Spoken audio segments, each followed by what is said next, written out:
Shalom jemaat Tuhan, kita berjumpa lagi dalam renungan harian.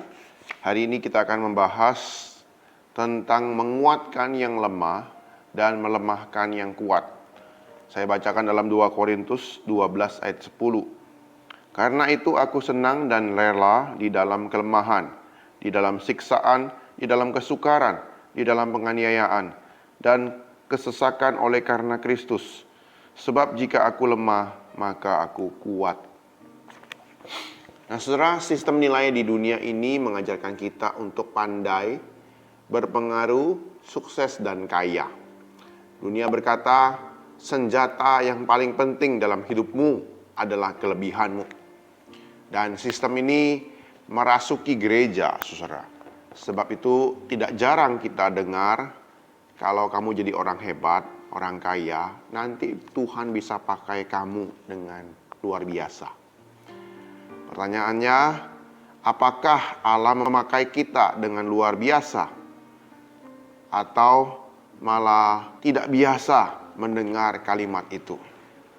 Nah saudara, Alkitab mengajar kita hal yang kontras. Untuk memakai hamba-hambanya dengan heran, dengan luar biasa, Allah menguatkan yang lemah dan melemahkan yang kuat.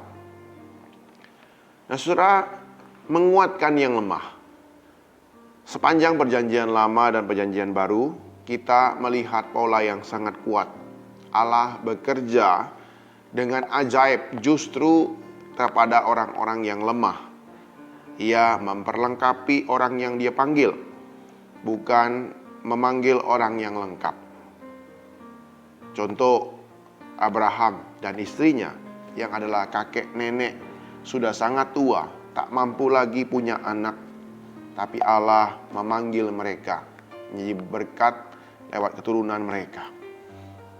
Kemudian Allah tidak memilih bangsa Mesir yang kuat luar biasa menjadi bangsa pilihannya, melainkan bangsa Israel, budak yang keras kepala. Allah memilih Musa yang sama sekali tidak percaya diri berbicara di depan banyak orang, apalagi di depan Firaun.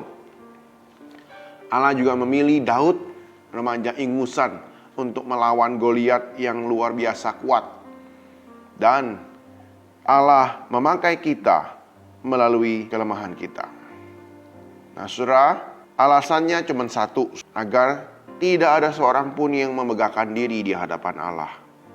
Ia tidak memilih orang yang kuat, namun menguatkan orang-orang yang lemah, agar tidak ada yang mencuri kemuliaannya.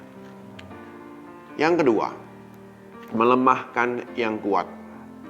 Nah, kalau kita jeli, kita bisa protes ya. Lah, bukannya Paulus orang yang kuat, orang yang pintar, pandai. Ya, betul. Ia adalah orang yang kuat, saudara. Ia pintar, ia orang berpengaruh. Yang jelas, dia bukan orang yang lemah. Misalnya, orang yang dengan IQ yang tinggi seperti Paulus. Lalu bagaimana ia dapat menjadi lemah? Ini adalah pertanyaan yang penting, relevan. Khususnya kalau Anda merasa Anda punya talenta, punya gelar, punya pengalaman, punya kesuksesan tertentu. Anda juga ingin dipakai Tuhan dengan efektif.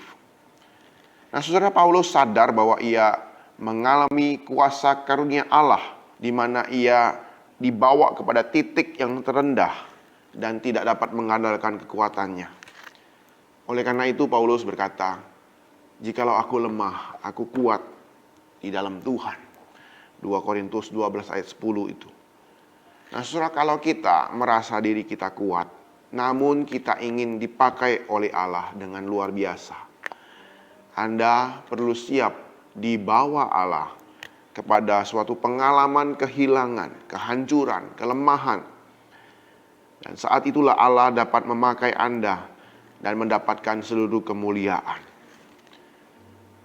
Nah saudara, dalam kerajaan dunia, kita diberitahukan apa yang tidak membunuh kita akan membuat kita lebih kuat.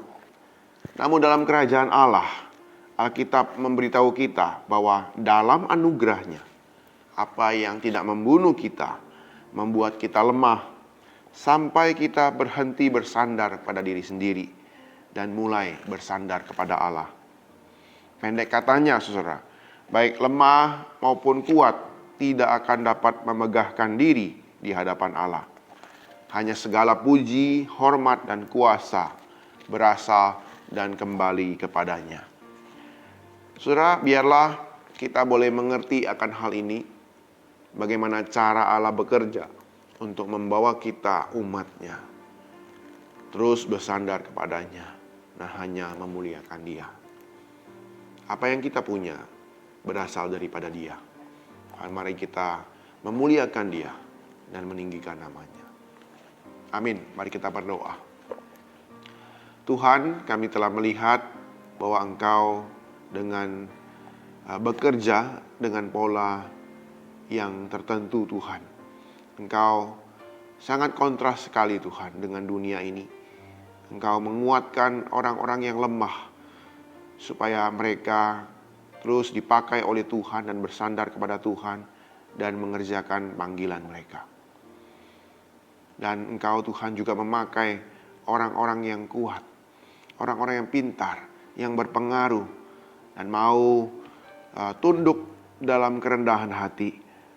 Mereka mau dipakai Tuhan, mereka mau bersandar kepada Tuhan, mereka mau memuliakan nama Tuhan. Biarlah kami, Tuhan, boleh menempatkan diri kami sesuai dengan rencana Tuhan, sesuai dengan cara Tuhan bekerja di dunia ini. Terima kasih Tuhan Yesus, berikanlah kami kekuatan, berikanlah kami kerendahan hati untuk boleh melakukan firman-Mu. Dalam nama Tuhan Yesus kami ucap syukur dan berdoa. Amin.